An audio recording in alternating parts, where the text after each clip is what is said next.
কালীঘাট চত্বরে হাজরায় কি ছবি জানবো অনুপমের কাছ থেকে। অনুপম, হাজরাতে কি ছবি উঠে আসছে?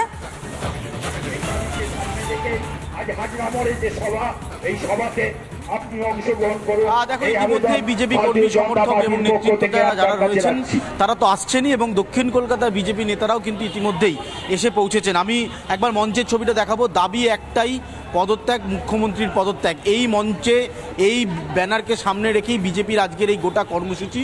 ইতিমধ্যেই আমাদের অন্য প্রতিনিধি যেমনটা দেখাচ্ছিল যে কিভাবে মিছিল আটকানোর জন্য এখানে ব্যারিকেড তৈরি করা হয়েছে এবং মিছিলকে আটকানোর জন্য যে যত রকম ব্যবস্থা নেওয়া সেটা করা হয়েছে। স্বাভাবিকভাবে আর কিছুক্ষণের মধ্যেই যারা নেতৃত্বরা রয়েছেন তারা ইতিমধ্যে আসতে শুরু করে দিয়েছেন। আরও বেশ কয়েকজন আসবেন এবং আমি আরেকবার একটু মঞ্চের দিকে ছবিটা দেখাতে বলবো।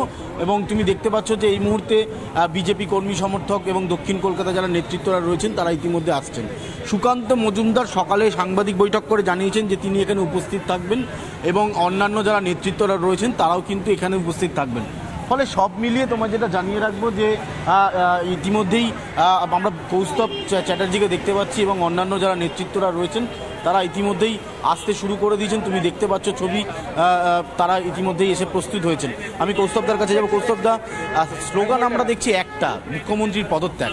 এর বাইরে কোনো বিজেপির এজেন্ডা এই মুহূর্তে নেই। এই রাজ্যের মুখ্যমন্ত্রীকে পদত্যাগ করতে হবে, এটা আমাদের সম্পূর্ণভাবে, এটা রাজ্য জুড়ে সাধারণ মানুষের দাবি। এটা শুধু ভারতীয় জনতা পার্টির দাবি নয়। আপামর গণতন্ত্রপ্রেমী পশ্চিমবঙ্গের যারা সাধারণ মানুষ আছে সবার একটাই দাবি, যেভাবে মুখ্যমন্ত্রী গণতান্ত্রিক ব্যবস্থাটাকে ধ্বংস করছে, যেভাবে এই মুখ্যমন্ত্রী রাজত্বকালে আমরা দেখতে পাচ্ছি আইন শৃঙ্খলার চরমতম অবনতি হচ্ছে। আমরা যেভাবে দেখতে পাচ্ছি এই রাজ্যে একের পর এক বেড়ে চলা দুর্নীতি বলো বা বেড়ে চলা অন্যায় অত্যাচার এই সরকারের আমলে।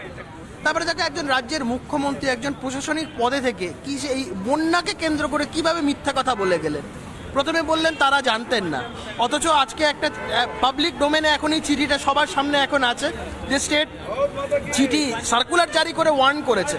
এই মুখ্যমন্ত্রীর সর্বৈব মিথ্যাচার, মুখ্যমন্ত্রীর সর্বৈবভাবে সমস্ত অনৈতিক কাজকে প্রশ্রয় দেওয়া, তো এই মুখ্যমন্ত্রীকে রাজ্যের মানুষ সহ্য করবে কেন? তাই রাজ্য জুড়ে মানুষ বলছে এই মুখ্যমন্ত্রীর পদত্যাগ চাই।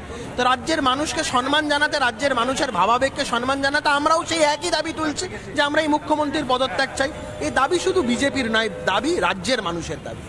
একদমই তাই। এবং অন্যান্য নেতৃত্বকে দেখাতে বললো, তুমি দেখতে পাচ্ছ যে ইতিমধ্যেই তারাও এসে উপস্থিত হয়েছেন। স্বাভাবিকভাবে আর কিছুক্ষণ পর যারা শীর্ষ নেতৃত্বরা রয়েছেন তারা এসে পৌঁছবেন। আমি একবার মঞ্চের ছবিটা দেখাবো। তুমি দেখতে পাচ্ছ যে মঞ্চ তৈরি হয়ে রয়েছে, অপেক্ষা রয়েছে শুধুমাত্র যারা শীর্ষ নেতৃত্ব, সুকান্ত মজুমদার, শুভেন্দু অধিকারীর মতন যারা নেতৃত্ব তারা এখানে আসবেন। তবে এখান থেকে কোনো র্যালি কালীঘাট অবধি পৌঁছবে কিনা সেটার এখনো চূড়ান্ত সিদ্ধান্ত হয়নি। সিদ্ধান্ত হলে তারা জানাবেন। ইতিমধ্যেই হাজরায় এই সভাকে ঘিরে যে জটিলতা তৈরি হয়েছিল, অবশেষে কলকাতা হাইকোর্টের নির্দেশের পর সেই জটিলতা কাটে এবং আজকে সভা হবে এমনটাই কিন্তু বিজেপির তরফে জানানো হয়েছিল। সেই সবারই প্রস্তুতি একেবারে শেষ পর্যায়ে। সঙ্গে থাকো অনুপম এবং রুমকি। অন্যদিকে আজ ও কাল ধর্মতলায় কংগ্রেসের ধর্ণা কর্মসূচি, যেখান থেকে রয়েছিল আমাদের প্রতিনিধি ভাস্কর। কংগ্রেসের ধর্ণা কর্মসূচি থেকে কি ছবি উঠে আসছে?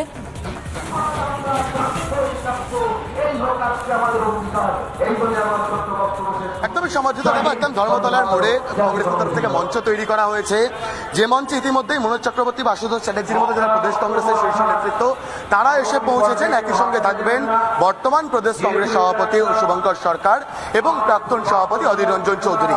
তোমাকে দেখানোর ছবি একটু চেষ্টা করি যদি ছবিগুলো। এখানে এক শিল্পী, তিনি আছেন এক কংগ্রেস কর্মী, এখানে তার গায়ে একটি ব্যানার রয়েছে জাস্টিস ফর রাজ্যকর, অভয়ার মৃত্যুতে ন্যায় বিচারের দাবি জানিয়ে এই ধর্ণা কর্মসূচি। এবং এখানে এক শিল্পী আছেন, তিনি রং তুলির মাধ্যমেই তার প্রতিবাদ কিন্তু জানাচ্ছেন এবং অভয়ার ন্যায় বিচারের দাবি জানাচ্ছেন। তার পাশাপাশি আরেকটা ছবি দেখাবো। এই মুহূর্তে দাঁড়িয়ে ধর্মতলা চত্বর, সেই ধর্মতলা চত্বর কংগ্রেস কর্মীরা তারা কিন্তু রাস্তা অবরোধ করেছেন। অর্থাৎ এখানে আদালতের অনুমতি নিয়েই যে ধর্ণামঞ্চ তৈরি করা হয়েছে সেই ধর্ণামঞ্চের বাইরের যে রাস্তা, সেই রাস্তা বন্ধ করে রেখে এই অবস্থান ধর্ণা কর্মসূচি চলছে।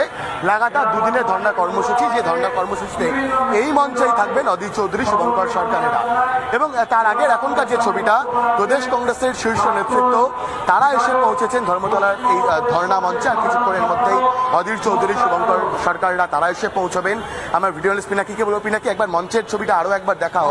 সমাজতা নিঃসন্দেহে দাঁড়িয়ে অভয়ার ন্যায় বিচারের যে দাবি, সেই দাবিতে গর্জে উঠেছে সাধারণ মানুষও। এবং আন্দোলনকারী জুনিয়র চিকিৎসকদের পাশাপাশি সাধারণ মানুষ তারাও ন্যায় বিচারের দাবি জানাচ্ছেন এবং সেই জায়গা থেকে দাঁড়িয়ে এই মঞ্চ কলকাতা হাইকোর্টের অনুমতি নিয়েই দুদিন ধরে এই ধর্ণা কর্মসূচি চলবে, যে কর্মসূচিতে উপস্থিত থাকবেন স্বয়ং অধীর চৌধুরী এবং শুভঙ্কর সরকারও। অর্থাৎ পথে নেমে আবারও আন্দোলনের পথে হাঁটতে চলেছে কংগ্রেস অভয়ার ন্যায় বিচারের দাবিতে। ধন্যবাদ ভাস্কর, ধন্যবাদ অনুপম এবং ধন্যবাদ রুমকি। আমাদের নজর থাকবে এই কর্মসূচির দিকে, নজর রাখবে পরবর্তী খবরে।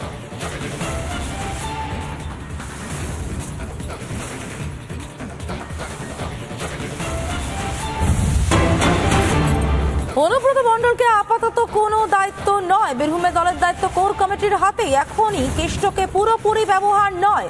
তৃণমূল কংগ্রেস সূত্রে এমনটাই খবর পাওয়া যাচ্ছে। আরো একবার জানিয়ে রাখতে চাইবো, অনুব্রত মণ্ডলকে আপাতত কোনো দায়িত্ব নয়, বীরভূমে দলের দায়িত্ব কোর কমিটির হাতেই। বিস্তারিত জানবো আমাদের প্রতিনিধি অনুপমের কাছ থেকে। অনুপম, কেন এখনই কেষ্টকে ব্যবহার করতে চাইছে না তৃণমূল?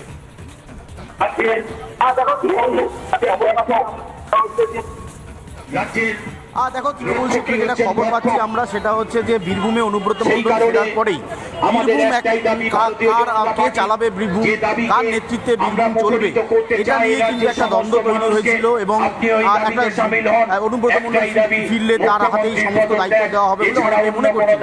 কিন্তু তৃণমূল সূত্রে যে খবর আমরা পাচ্ছি যে আপাতত অনুব্রত মণ্ডলের যে শারীরিক অবস্থা আর তিনি বেশ কিছুটা অসুস্থ, তিনি ব্যক্তিগত স্তরে জানিয়েছেন আপাতত কোর কমিটি তুমি যেখানে রয়েছে সেখানে সম্ভবত যেহেতু মঞ্চ রয়েছে সেখানে তোমার কথা আমরা পরিষ্কার শুনতে পাচ্ছি না, ঘোষণা শুনতে পাচ্ছি। পরবর্তী ক্ষেত্রে তোমার কাছ থেকে আপডেট নেবো। তবে এখন জানিয়ে রাখতে চাইবো দর্শকদেরকে, তৃণমূল কংগ্রেস সূত্রে খবর এখনই কেষ্টকে পুরোপুরি ব্যবহার নয়। এরই মধ্যে বীরভূমে তৃণমূল